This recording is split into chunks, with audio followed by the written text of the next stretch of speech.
देखिए, मैं आपको बता दूं, आज उत्तर प्रदेश के अंदर जंगल राज चल रहा है और इस बात को कहना बिल्कुल भी गलत नहीं होगा कि प्रदेश के मुख्यमंत्री बस कुछ ही चिन्हित लोगों के घरों पर बुलडोजर चलता है। नहीं तो आपने देखा कि जिस तरीके से मुजफ्फरनगर के अंदर, आपको बता दूं कि एक टीचर के द्वारा एक बच्चे को बड़ी बेरहमी से पिटवाया जाता है। वो बच्चा मुसलमान का बच्चा है और मैं आपको बता दूं, टीचर शिक्षक जो होते हैं उनको गुरु माना जाता है और शिक्षा का मंदिर विद्यालय होता है जहां पर बच्चे जो है वो ज्ञान हासिल करते हैं। लेकिन आप सोचिए कि किस तरीके से विद्यालयों के अंदर आज नफरत पैदा करी जा रही है। ये जो नफरत का बीज है ये आप समझिए उत्तर प्रदेश से पैदा हो रहा है। उत्तर प्रदेश के अंदर 24 घंटे हिंदू मुस्लिम मंदिर मस्जिद चर्च गुरुद्वारा बस इन्हीं पे चर्चा होती है। उत्तर प्रदेश के जो स्कूल है वहां पर भी आपने देखा किस तरीके से एक टीचर के द्वारा एक बच्चे को बड़ी बेरहमी के साथ पिटवाया जाता है। और उसके बाद होता क्या है, सुनिए।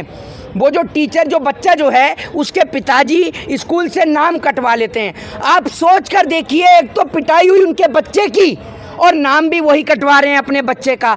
आज स्कूलों की हालात इतनी बुरी है। और एक बात मुझे बताइए, और आपको मैं बता दूं, अब तक अगर उस टीचर जो है वो हिंदू है टीचर, अगर उसकी जगह कोई मुसलमान अध्यापक होता ना तो अब तक उसके घर पर बाबा का बुलडोजर पहुंच चुका होता। लेकिन आप ये देख लीजिए, वो जो महिला टीचर है वो हिंदू है तो अब तक उसके घर पर बुलडोजर नहीं पहुंचा। ये हर जगह हिंदू मुसलमान की राजनीति का जो थिएटर लेकर भाजपा बैठी है और देश के अंदर जो नफरत का जहर घोल रही है। अगर जो बच्चे हैं वो नमक से रोटी खा रहे हैं, उनके पास सब्जी नहीं है। तो ये हालात है उत्तर प्रदेश की। उत्तर प्रदेश के अंदर एक अस्पताल के बाहर एक गर्भवती महिला ने बच्चे को जन्म दिया। आज उत्तर प्रदेश जो है वो नफरत को जन्म दे रहा है। उत्तर प्रदेश के अंदर साल 2024 का चुनाव सर पर है। लोकसभा की 80 सीटें आती हैं उत्तर प्रदेश के अंदर। इसलिए भारतीय जनता पार्टी उत्तर प्रदेश में नफरत का बीज बो रही है। नफरत का बीज बोने के लिए देश की गोदी मीडिया को गोद ले लिया गया है। उनको पहले ही खर्चा दे दिया गया है। पेटीएम फोन पे के जरिए कैश के जरिए जैसे भी कर उनका जमीर खरीद लिया गया है। देश की गोदी मीडिया भाड़े पर काम करती है। जो सरकार इनको पैसा दे दे उसके भाड़े पर ये चल देती है। ये इतनी बिकाऊ मीडिया है। तो ये 24 घंटे मंदिर और मस्जिद का मुद्दा चलाती है, हिंदू मुसलमान का मुद्दा चलाती है और हिंदू राष्ट्र का मुद्दा चलाती है। मैं इनसे पूछना चाहता हूं कि केंद्र में भाजपा की सरकार है, 9 साल से ज्यादा हो गए, क्यों नहीं बना लेते आप हिंदू राष्ट्र? हिंदू राष्ट्र का मामला देश की जनता के हाथ में इसलिए पकड़ रखा है क्योंकि आज देश की इकोनॉमिकल कंडीशन खराब है। हमारे देश की अर्थव्यवस्था चौपट हो चुकी है। हमारे देश की वित्त मंत्री विदेशों से कर्जा लाकर देश की इकोनॉमी को ऊपर दिखाने का काम करती हैं, लेकिन असल में हमारे देश की इकोनॉमिकल कंडीशन डैमेज हो चुकी है। इसलिए जाति धर्म और मजहब के नाम का जहर देश में घोल रखा है। आप लोगों से निवेदन है कि अपने बच्चों को धर्म की राजनीति से बचाकर दूर रखें। नहीं दिखाएंगे कि उत्तर प्रदेश में कितने % बेरोजगारी है और किस लिए वो फेमस हो गए सीएम। अरे किस लिए नंबर 1 पर हैं? इसलिए कि एक और बुलडोजर चलती रही और दूसरी ओर ब्राह्मण माँ और बेटी जलती रही। इसलिए कि हाथरस में एक बेटी के साथ बलात्कार हो गया। इसलिए कि एक बेटी के सबको रातों रात जला दिया गया। बताइए ना किस लिए फेमस है ये उत्तर प्रदेश के सीएम? विकास हो रहा है। बड़ा ही बेवकूफ आदमी है, दिमाग मानसिक संतुलन खराब है। वो इनकी पार्टी का नेता प्लेटफॉर्म के ऊपर वो अपनी गाड़ी को लेकर जा रहा है, आपको नजर नहीं आता? आंख से अंधे हैं आप। गलत करेगा इसका मतलब सब गलत नहीं। एक गलत करेगा। अभी वो महिला टीचर ने पीटा है, बताइए ना। इनकी पार्टी का एमएलए कुलदीप सिंह सेंगर वो बलात्कारी था। वो तो जेल बता तो दीजिए मुझे, जेल में है वो। कौन सी जेल में है भैया? कौन सी जेल में है? अरे बता तो दे भैया, कौन सी जेल में, हम भी जान लें। घर से पढ़ भी लिया करो या पढ़ते नहीं हो घर से? हैं 24 घंटे हिंदू मुसलमान देखने से फुर्सत है आपको? अपने खाते में पेटीएम लेने से फुर्सत है सरकार से? देश में मोदी चल रहा है। मोदी देश में मोदी चल रहा है? कहाँ घूम के आए हो आप जो देश में मोदी चल रहा है? बताओ ना आप मुझे। आती है, न्यूज आती है, न्यूज। अरे मेरी बात तो सुन लो मेरे भाई। योगी जी की लोकप्रियता आसमान छू रही है। आसमान छू रही है। आसमान छू रही है? आप आसमान तक होके आ गए? चांद तक पहुंच गए ना हम लोग। चांद तक पहुंच गए। तो चांद तक किसकी वजह से पहुंचे हैं? चांद तक इसरो की वजह से और प्रधानमंत्री की वजह से पहुंचे। प्रधानमंत्री की वजह से कैसे पहुंचे? मोदी ही चलेगा। अच्छा कैसे चले गए तो बता दीजिए मुझे। देश में महिलाओं को निर्वस्त्र कर घुमाया जा रहा है। अगर वो महिला तुम्हारे परिवार की होती तुम मोदी को वोट देते?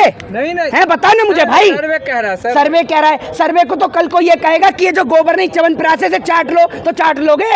बताओ ना आप मुझे, सर्वे कह रहा है, किस सर्वे पे यकीन करते हो? सर्वे वाले भाजपा के हाथों बिक चुके हैं। किसी पत्रकार में दम है जो भाजपा के खिलाफ दिखाए? जो पत्रकार भाजपा के खिलाफ दिखाता है उसको उठाकर जेल में बंद कर दिया जाता है या मुकदमे दर्ज होते हैं, चैनल से निकाल दिया जाता है। स्मृति ईरानी खुलेआम एक पत्रकार को धमका रही हैं, देखा नहीं आपने उनके अमेठी में? स्मृति ईरानी, अरे सुनो, स्मृति ईरानी, सुधीर चौधरी, उनसे पूछ लेते हैं कि जब टमाटर के दाम बढ़े तो आपके घर में टमाटर पर चर्चा हुई होगी।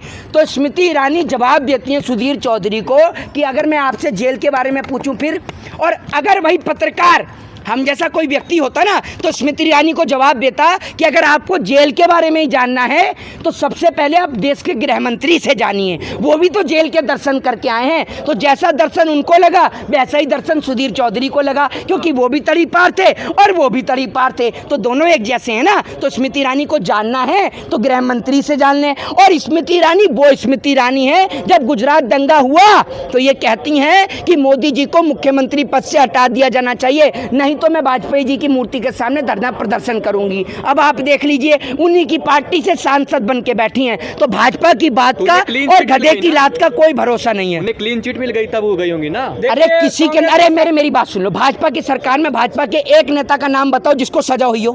सबको तो क्लीन चिट मिल गई। एक बात आप मुझे बताओ, साध्वी प्रज्ञा ठाकुर जिनके ऊपर मालेगांव बम ब्लास्ट का आरोप लगा वो क्लीन चिट, गृह मंत्री वो क्लीन चिट, प्रधानमंत्री वो क्लीन चिट। अरे भाजपा के एक नेता का तो नाम बता दो जिसको क्लीन चिट ना मिली हो। हैं? वोट पे भी विश्वास नहीं है आपको? अरे वोट पर भगवान करे तुम नहीं, कोर्ट पर, अरे भैया कोर्ट, हमने तो देखा है कि फैसले सुनाने वालों को राज्यसभा भेज दी गई। और मोदी से आप इतना ही प्यार करते हो तो आप चाहते हो कि आपको कोई मोदी, आपके घर में कोई मोदी जैसा व्यक्ति हो?